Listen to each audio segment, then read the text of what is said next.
Stasiun Poncol, Semarang, setiap hari ramai dipenuhi para penumpang yang baru tiba maupun hendak bepergian. Di tengah hiruk-pikuk itu, dua kubu ojek, pangkalan dan online, terus bersaing memperebutkan lahan emas ini. Awalnya hanya tatapan sinis dan saling sindir, tapi ketegangan itu perlahan menumpuk, seperti bara dalam sekam. Setiap driver ojek online yang nekat mengambil penumpang di zona pangkalan, langsung dihadang dengan kata-kata kasar. Ketidaksukaan para ojek pangkalan terhadap kehadiran driver online semakin menjadi-jadi. Mereka merasa wilayah kerja mereka direbut tanpa izin, tanpa rasa hormat pada aturan tak tertulis yang sudah lama berdiri. Sementara itu, driver online merasa mereka punya hak untuk mencari nafkah di mana saja, apalagi dengan teknologi aplikasi yang memudahkan konsumen. Tanpa ada penyelesaian, kedua belah pihak hanya saling mendendam dalam diam. Pada suatu pagi yang panas, seorang ojek online dengan jaket hijau cerah berani-beraninya menunggu penumpang di dekat pintu keluar stasiun. Ia berdiri tegak, ponsel di tangan, sesekali melirik kanan-kiri. Dari jauh, beberapa ojek pangkalan sudah mulai melirik tajam, wajah mereka menegang. Hanya tinggal menunggu waktu sebelum api yang tertahan ini menyala. Sejak dulu, stasiun Poncol dikenal memiliki aturan tidak tertulis, yang dijaga ketat oleh ojek pangkalan. Aturan itu sederhana, siapapun yang bukan anggota pangkalan dilarang mengambil penumpang di area ini. Setiap pendatang baru wajib meminta izin, membayar setoran, dan mengikuti hierarki yang sudah terbentuk. Tapi untuk driver online yang datang dan pergi seenaknya, tidak ada belas kasihan sedikitpun. Kemarahan ojek pangkalan tidak hanya berbentuk ancaman verbal. Mereka membuat barikade manusia, berdiri di titik-titik strategis agar tidak ada satupun driver online yang berani mendekat. Setiap kali melihat helm berwarna hijau, suara teriakan dan caci maki menggelegar. Driver online yang takut biasanya memilih putar balik, tapi beberapa yang keras kepala tetap bertahan. Suasana ini membuat para penumpang serba salah. Banyak dari mereka lebih nyaman menggunakan aplikasi karena tarif yang transparan, tapi takut terjadi keributan di depan umum. Akibatnya, ketegangan pun terasa semakin kental di udara, seakan ledakan besar tinggal menunggu satu percikan kecil. Provokasi akhirnya datang dari seorang driver online berusia muda, bernama Dion. Dengan santai, ia menjemput seorang penumpang wanita di bawah hidung para ojek pangkalan yang berjaga. Dion bahkan sengaja membunyikan klakson keras-keras, memancing perhatian. Wajah para ojek pangkalan berubah merah padam, tangan mengepal, dada membusung. Mereka merasa harga diri mereka diinjak-injak. Beberapa ojek pangkalan langsung menghampiri Dion dan menendang motornya. Dion yang masih muda dan berapi-api tidak tinggal diam, membalas dengan dorongan keras. Terjadilah adu mulut sengit di antara kerumunan penumpang yang hanya bisa menonton dengan wajah tegang. Situasi menjadi kacau, orang-orang mulai mengeluarkan ponsel mereka untuk merekam. Dion berhasil membawa kabur penumpangnya, tapi benih kebencian telah tumbuh besar. Ojek pangkalan merasa telah dipermalukan di depan umum, dan harga diri mereka ternoda. Mereka bersumpah untuk tidak membiarkan kejadian serupa terulang tanpa balas dendam. Hari berikutnya, suasana di stasiun Poncol berubah tegang seperti ladang ranjau. Dion kembali muncul, kali ini dengan sikap lebih menantang. Beberapa ojek pangkalan yang sudah memendam amarah segera bergerak tanpa aba-aba. Salah satu dari mereka meninju helm Dion hingga terpelanting, membuat suasana seketika berubah menjadi kekacauan. Kerumunan penumpang yang semula hanya mengamati kini mulai berteriak histeris, berlarian menjauh untuk menghindari keributan. Perkelahian meletus. Dengan cepat, motor-motor terguling, helm beterbangan, dan suara dentuman keras dari sepatu menghantam badan terdengar di udara. Dion mencoba melawan, tapi kalah jumlah. Beberapa temannya sesama driver online mencoba membantu, namun kalah sigap dengan kelompok ojek pangkalan yang memang sudah bersiap. Darah pertama mengalir ketika kepala salah satu driver online dihantam kunci roda, membuatnya roboh tak sadarkan diri di aspal panas. Polisi stasiun berusaha melerai, tapi kehadiran mereka tidak cukup kuat untuk menahan amukan massa yang terbakar dendam. Akhirnya, Dion dan beberapa temannya berhasil kabur dalam kondisi babak belur, meninggalkan rekan mereka yang tergeletak tak bergerak. Dari kejadian itu, pertikaian kecil resmi berubah menjadi permusuhan berdarah yang akan sulit dihentikan. Video perkelahian itu dengan cepat beredar di media sosial, diunggah oleh para penumpang yang sempat merekam insiden tersebut. Klip berdurasi singkat memperlihatkan bagaimana ojek pangkalan menghajar para driver online tanpa ampun. Dalam hitungan jam, video itu sudah ditonton ratusan ribu kali, memicu kemarahan komunitas ojek online di seluruh Semarang bahkan luar kota. Kecaman pun bermunculan, menuntut keadilan atas kekerasan yang terjadi. Driver online dari berbagai penjuru mulai mengorganisasi diri. Grup WhatsApp dan Telegram ramai dipenuhi rencana pembalasan. Mereka merasa dipermalukan, dianiaya, dan kini menuntut balas. Suasana kota Semarang, khususnya di sekitar stasiun, mulai mencekam. Masyarakat awam mulai menghindari menggunakan jasa ojek di daerah tersebut karena takut terjebak dalam keributan lanjutan. Di sisi lain, ojek pangkalan juga bersiap. Mereka menganggap perkelahian itu sebagai bentuk mempertahankan hak mereka. Dengan arogansi yang bertahun-tahun terbangun, mereka menolak mundur. Ketua pangkalan bahkan membagikan pentungan dan alat-alat sederhana kepada anggotanya untuk berjaga-jaga. Malam-malam di sekitar Poncol kini dipenuhi tatapan waspada dan motor-motor yang mondar-mandir mengintai, menunggu waktu yang tepat untuk menyerang. Di sebuah kafe pinggiran Semarang, puluhan driver online berkumpul dalam rapat mendadak. Wajah mereka serius, dipenuhi kemarahan yang tak bisa lagi dibendung. Dion, meski belum pulih betul dari luka-lukanya, memimpin pertemuan itu. Ia berdiri di depan, memperlihatkan bekas jahitan di pelipisnya sebagai simbol penghinaan yang tidak bisa dibiarkan begitu saja. Mereka pikir kita akan diam. Kita balas, teriak Dion disambut sorakan gemuruh. Rencana dibuat cepat. Mereka mengatur shift jaga, siapa saja yang siap melakukan serangan, dan siapa yang bertugas merekam kejadian untuk bukti bila polisi bertindak.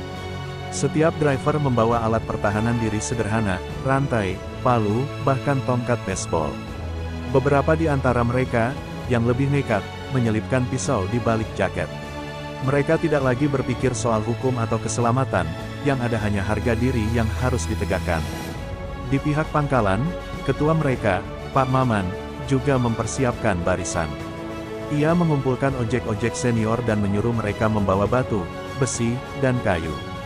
Kalau mereka berani datang, jangan kasih ampun, katanya dengan suara berat. Aroma pertempuran sudah menguar di udara, mengubah stasiun Poncol menjadi bom waktu yang menunggu detik meledak. Tak butuh waktu lama, bala bantuan pun berdatangan. Dari berbagai sudut Semarang, bahkan dari kota-kota tetangga seperti Kendala, Demak, dan Ungaran, para driver online berbondong-bondong menuju stasiun Poncol. Mereka tidak hanya datang membawa tenaga, tapi juga dendam kolektif yang membara. Konvoi motor berjaket hijau memenuhi jalanan, membuat lalu lintas sekitar Poncol lumpuh. Warga biasa hanya bisa menonton dengan takut dari balik jendela atau toko-toko. Sementara itu, ojek pangkalan pun tidak mau kalah. Mereka menghubungi kenalan-kenalan mereka di terminal, di pangkalan-pangkalan sekitar, bahkan beberapa preman jalanan. Mereka menawarkan uang rokok dan makan malam gratis sebagai imbalan bantuan. Perlahan tapi pasti, kekuatan mereka bertambah, bersenjata lengkap dan siap bertarung hingga titik darah penghabisan. Malam itu, Poncol bukan lagi sekadar stasiun kereta, ia telah berubah menjadi medan perang. Aparat kepolisian setempat sudah mendapat laporan soal gelombang besar ini. Namun jumlah petugas terlalu sedikit dibandingkan massa yang terus berdatangan. Mereka hanya bisa memperketat penjagaan di pintu masuk utama stasiun, berharap pertarungan bisa dicegah. Tapi harapan itu terlalu naif. Kedua belah pihak sudah terlalu terseret dalam pusaran kebencian yang mereka bangun sendiri. Ketika malam semakin pekat, suara deru motor dari dua kubu makin mendekat ke halaman depan stasiun Poncol. Awalnya hanya teriakan-teriakan kecil saling menghina yang terdengar. Namun begitu salah satu batu dilempar dan mengenai seorang driver online, kekacauan tak lagi bisa dibendung. Puluhan orang berlari saling serang. Besi, tongkat, bahkan helm digunakan untuk memukul dan melindungi diri.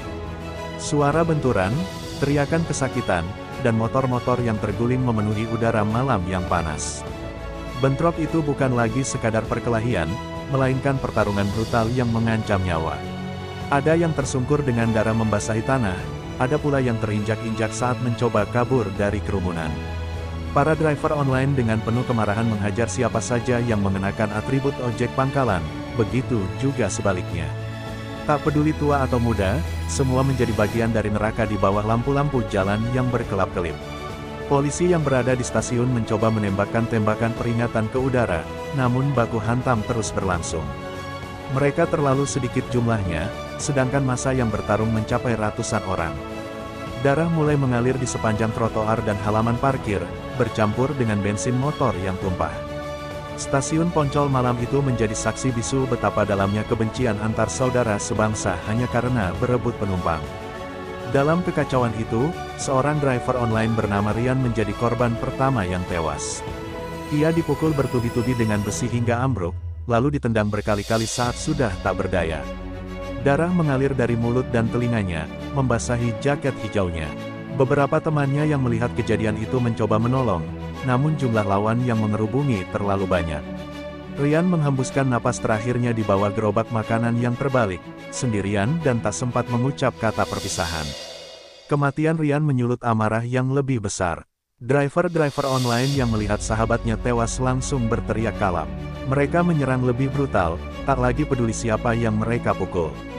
Bahkan beberapa driver online yang biasanya bersikap moderat kini ikut menghantam lawan tanpa belas kasihan.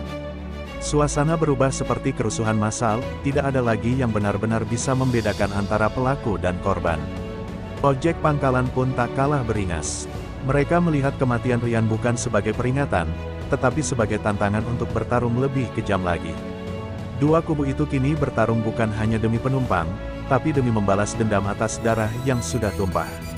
Semarang, terutama di sekitar stasiun Poncol, mendadak seperti kota tanpa hukum, hanya diatur oleh emosi dan kebrutalan. Mendengar laporan tentang kerusuhan besar yang menelan korban jiwa, kepolisian segera mengerahkan satuan Brimob bersenjata lengkap. Belasan truk besar dan motor trail Brimob melaju cepat menembus jalanan kota yang sudah mulai ditutup untuk warga sipil. Begitu tiba di sekitar stasiun, suara tembakan gas air mata langsung menggelegar, memecah udara yang penuh amarah dan ketakutan. Pasukan Brimob dengan tameng dan pentungan segera menyisir area pertarungan.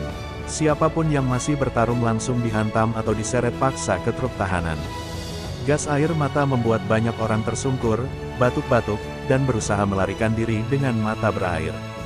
Motor-motor yang terparkir asal-asalan dan tubuh-tubuh yang terluka berserakan menjadi saksi betapa ganasnya bentrokan itu.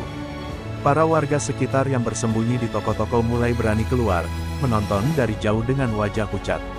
Namun, meski Brimob berusaha sekuat tenaga, perlawanan dari sebagian kecil massa masih berlangsung. Beberapa orang, terutama yang sudah terlanjur dibakar dendam, menyerang aparat dengan batu dan kayu. Akibatnya, bentrokan kecil antara warga dan polisi pun pecah di beberapa titik. Stasiun Poncol malam itu benar-benar berubah menjadi zona perang, sebuah noda hitam dalam sejarah kota Semarang yang damai. Setelah pasukan Brimob berhasil membubarkan sebagian besar massa, suasana sekitar stasiun Poncol tampak seperti medan perang. Motor-motor tergeletak rusak, kaca-kaca pecah berserakan, dan aroma gas air mata masih menyengat. Namun, dendam yang sudah terlanjur membara di hati para ojek online dan ojek pangkalan tidak begitu saja padam. Malam itu, beberapa kelompok kecil driver online yang berhasil kabur berjanji akan membalas dendam atas kematian Rian. Di gang-gang kecil sekitar stasiun, mereka berkumpul sambil mempersiapkan diri dengan senjata seadanya, besi, pisau, bahkan molotov rakitan. Emosi mereka tak lagi bisa ditahan. Dalam bayangan mereka, semua ojek pangkalan harus membayar mahal malam itu. Sementara itu, pihak ojek pangkalan yang juga kehilangan beberapa anggota mereka, berpikiran serupa. Balas dendam menjadi harga mati yang harus dibayar. Kedua pihak yang tersisa, meski terluka dan ketakutan, tetap nekat berusaha mencari musuh di sudut-sudut kota. Pertarungan kecil masih terjadi hingga dini hari, di gang sempit, di warung pinggir jalan, hingga di bawah jembatan. Kepolisian benar-benar kewalahan, karena bentrokan telah menyebar liar ke berbagai penjuru Semarang. Kota yang biasanya tenang itu kini seperti bom waktu yang bisa meledak kapan saja. Rumah sakit terdekat, RSUD KRMT Wongsonegoro, penuh sesak oleh korban luka dari kedua belah pihak. Namun, situasi di rumah sakit pun tak lebih aman.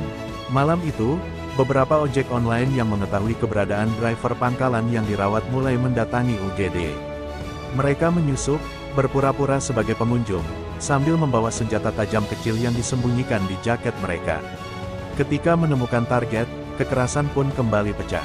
Seorang ojek pangkalan yang terbaring kritis dihajar habis-habisan di tempat tidurnya, membuat para perawat menjerit ketakutan dan pasien lain berusaha kabur. Petugas keamanan rumah sakit kewalahan. Serangan brutal itu membuat suasana rumah sakit berubah menjadi mencekam. Banyak keluarga pasien lain memilih memindahkan keluarganya ke rumah sakit lain karena takut terjebak dalam kekerasan lanjutan. Pihak rumah sakit akhirnya meminta bantuan tambahan dari polisi. Dalam hitungan jam, beberapa regu BRIMOB ditempatkan di sekitar ruang UGD. Rumah sakit yang seharusnya menjadi tempat perlindungan dan penyembuhan kini berubah menjadi benteng darurat, dijaga ketat agar pertumpahan darah tak meluas lagi. Namun, bara dendam di dada para pengendara ojek itu belum juga surut, justru makin membesar, mencari celah untuk meledak lebih hebat lagi. Mendengar kabar bahwa teman-teman mereka diserang di rumah sakit, kelompok ojek pangkalan langsung menyusun rencana balasan. Mereka mengorganisir diri secara lebih rapi kali ini, membagi kelompok menjadi beberapa regu kecil. Target mereka adalah memburu para ojek online yang masih berkeliaran di sekitar stasiun dan rumah sakit. Tanpa ampun, mereka membawa senjata tajam, besi panjang, bahkan ada yang membawa senapan angin. Serangan balasan itu dilakukan cepat dan brutal. Sebuah warung kopi yang biasa menjadi tempat nongkrong driver online menjadi sasaran. Tanpa banyak bicara, para ojek pangkalan menyerbu, menghancurkan kursi, meja, dan memukuli siapa saja yang mereka temui. Suasana malam itu kembali mencekam. Jeritan korban dan bunyi pecahan kaca terdengar sampai radius beberapa ratus meter dari lokasi kejadian. Polisi yang bertugas kewalahan karena bentrokan terjadi serentak di banyak tempat. Mereka harus berpencar, membubarkan kerusuhan kecil yang terus bermunculan seperti api liar. Sementara itu, masyarakat sipil, pedagang, dan penumpang kereta yang tak bersalah memilih bersembunyi di dalam toko-toko tertutup atau mencari perlindungan di kantor-kantor pemerintahan terdekat. Semarang benar-benar berubah menjadi kota perang. Di tengah kekacauan yang semakin brutal, korban-korban dari kalangan sipil mulai berjatuhan. Seorang pedagang asongan yang biasa berjualan di depan stasiun Poncol terkena lemparan batu nyasar di kepalanya hingga pingsan. Seorang ibu bersama anak kecilnya yang baru turun dari kereta turut menjadi korban saat kerumunan massa berlari tak terkendali dan mendorong mereka hingga terjatuh, membuat sang anak terluka parah. Situasi semakin tak terkendali, apalagi ketika amukan massa membabi buta tak lagi mengenal siapa lawan dan siapa rakyat biasa. Media lokal mulai berdatangan meliput tragedi itu. Rekaman video memperlihatkan bagaimana orang-orang yang tak bersalah menjadi korban kekerasan yang semestinya hanya melibatkan dua kelompok bermusuhan. Banyak warganet mengunggah momen-momen mengerikan itu di media sosial, memperlihatkan Semarang dalam kondisi mencekam. Kepanikan melanda masyarakat luas, dan stasiun-stasiun radio maupun aplikasi berita lokal tak henti-hentinya memperingatkan warga untuk menghindari area sekitar stasiun Poncol. Pemerintah kota pun tak tinggal diam. Wali Kota Semarang mengumumkan status darurat sipil terbatas untuk area tertentu, termasuk stasiun Poncol dan sekitarnya. Ia menginstruksikan aparat gabungan dari TNI dan Polri untuk melakukan tindakan tegas. Penangkapan massal dilakukan terhadap siapa saja yang terlihat terlibat dalam bentrokan, tanpa pandang bulu.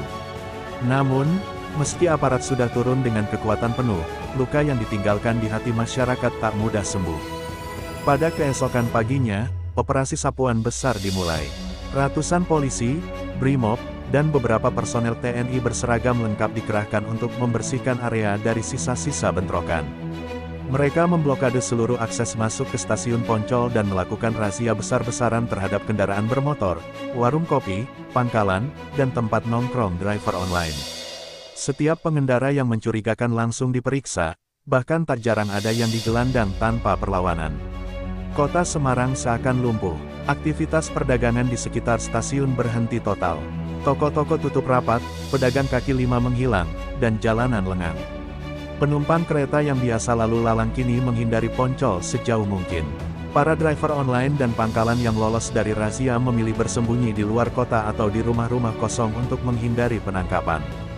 Banyak di antara mereka yang kini merasa menyesal telah menyeret diri dalam pertarungan berdarah itu. Di kantor polisi, ruang tahanan penuh sesak oleh para pelaku yang ditangkap.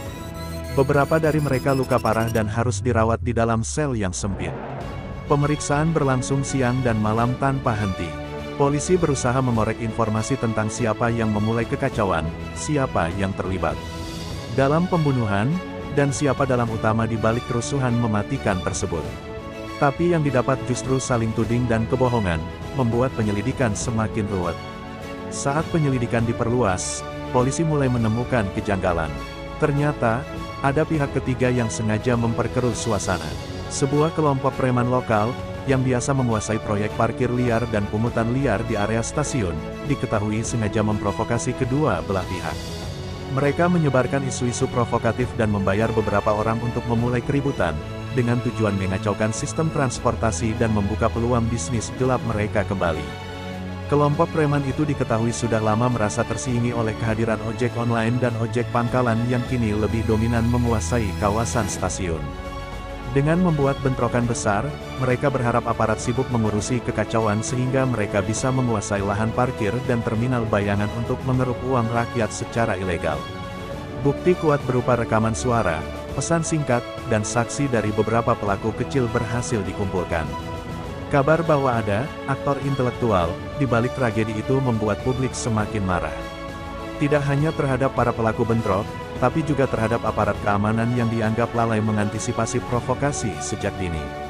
Tekanan kepada pemerintah daerah dan kepolisian meningkat tajam, sementara di media sosial, gelombang protes dan tuntutan keadilan menggema lebih keras dari sebelumnya. Kota Semarang belum sepenuhnya pulih, tapi kebenaran mulai sedikit demi sedikit terkuak. Dengan bukti-bukti yang sudah cukup kuat, polisi akhirnya menggelar operasi khusus untuk menangkap para provokator utama. Target utamanya adalah seorang pria bernama Togar, yang dikenal luas di dunia hitam Semarang sebagai bos preman yang menguasai area parkir liar dan pungutan liar di sekitar stasiun. Togar selama ini bersembunyi di sebuah rumah mewah di pinggiran kota, dijaga ketat oleh anak buah bersenjata tajam. Operasi dilakukan secara cepat dan senyap di tengah malam. Satuan khusus anti bandit menyerbu markas Togar, menembakkan gas air mata dan memaksa masuk ke dalam rumah. Perlawanan sempat terjadi, tapi para preman tidak bisa berbuat banyak menghadapi kekuatan penuh aparat. Togar akhirnya berhasil ditangkap setelah sempat bersembunyi di kamar mandi, membawa serta beberapa dokumen penting dan uang tunai ratusan juta yang diduga hasil pemerasan dan bisnis ilegal. Kabar penangkapan Togar langsung menjadi berita utama keesokan paginya. Media televisi, radio, hingga portal berita online memberitakan jatuhnya sang provokator besar. Masyarakat yang sempat kecewa mulai sedikit tenang, walaupun luka akibat bentrokan masih terasa di mana-mana. Penangkapan ini menjadi tonggak penting dalam mengurai benang kusut kekerasan antara ojek online dan ojek pangkalan di Semarang. Dengan jatuhnya Togar, pihak kepolisian segera mempertemukan perwakilan ojek online dan ojek pangkalan dalam sebuah forum rekonsiliasi. Bertempat di Aula Polrestabes Semarang, pertemuan itu berlangsung tegang. Rasa curiga, amarah, dan dendam masih terlihat jelas di wajah masing-masing perwakilan. Namun, di bawah tekanan hukum dan janji jaminan keamanan dari aparat, kedua belah pihak akhirnya setuju untuk menandatangani kesepakatan damai. Dalam perjanjian itu, disepakati pembagian wilayah kerja yang adil, larangan penggunaan kekerasan, dan sanksi berat bagi siapapun yang memulai keributan baru. Selain itu, disepakati pula adanya forum komunikasi rutin untuk menyelesaikan masalah di lapangan. Polisi juga berjanji akan menjaga netralitas dan bertindak tegas jika terjadi pelanggaran lagi di masa depan. Meski kesepakatan sudah ditandatangani, suasana damai terasa rapuh. Banyak di antara driver dari kedua kubu yang masih menyimpan amarah di dada mereka. Beberapa insiden kecil seperti saling tatap dengan penuh kebencian, adu mulut, hingga senggolan motor di jalan masih terjadi. Semua pihak sadar bahwa perdamaian ini bukan akhir dari masalah, melainkan hanya jeda dalam perang panjang berebut penghidupan. Hari-hari berlalu, namun luka yang ditinggalkan tragedi stasiun Poncol tetap menganga lebar. Keluarga korban tewas dan luka-luka menuntut keadilan yang lebih nyata. Mereka merasa bahwa sekadar menangkap provokator tidak cukup untuk menebus nyawa anak, suami, atau ayah mereka yang melayang sia-sia. Gugatan hukum mulai bermunculan terhadap pemerintah kota dan kepolisian karena dianggap lalai dalam mengantisipasi konflik. Di sisi lain, para driver ojek online dan pangkalan yang selamat kini hidup dalam ketakutan. Mereka khawatir kapan saja bisa kembali menjadi sasaran kemarahan atau balas dendam. Penghasilan mereka pun turun drastis karena masyarakat takut menggunakan jasa ojek di sekitar stasiun Poncol. Banyak di antara mereka yang akhirnya memilih pindah ke kota lain, atau bahkan meninggalkan profesi ojek untuk mencari pekerjaan lain yang lebih aman. Sementara itu, stasiun Poncol yang dulu ramai kini seperti kota mati. Para penumpang lebih memilih berangkat dan turun di stasiun lain, menghindari lokasi yang dianggap terkutuk itu. Butuh waktu bertahun-tahun untuk memulihkan citra stasiun Poncol di mata masyarakat. Dan mungkin, butuh generasi baru untuk melupakan dendam dan darah yang pernah tumpah di sana. Setahun berlalu sejak tragedi itu, Semarang perlahan bangkit, walau bekas luka sosial masih terasa. Pihak kepolisian mendirikan pos keamanan tetap di sekitar stasiun Poncol, lengkap dengan kamera pengawas dan patroli rutin. Pemerintah kota membangun taman kecil di dekat stasiun sebagai monumen damai, tempat warga bisa mengenang peristiwa kelam itu sekaligus merenungkan pentingnya persaudaraan dan toleransi. Generasi baru driver ojek online dan pangkalan mulai bergaul satu sama lain. Mereka yang muda, yang tidak ikut dalam peristiwa berdarah itu, membangun semangat baru untuk bekerja sama demi penghidupan yang lebih baik. Lambat laun, dinding kebencian yang dulu kokoh perlahan runtuh, digantikan oleh rasa saling percaya meski masih ada kehati-hatian di hati masing-masing. Namun, sejarah tetap tercatat. Tragedi stasiun Poncol menjadi pelajaran pahit tentang bagaimana perebutan rezeki, jika tanpa kendali dan campur tangan hukum yang tegas, bisa berubah menjadi bencana kemanusiaan. Semarang tak akan pernah benar-benar melupakan malam-malam kelam itu, sebuah luka yang mengajarkan, bahwa damai jauh lebih sulit dibangun dibandingkan amarah yang meledak dalam sekejap.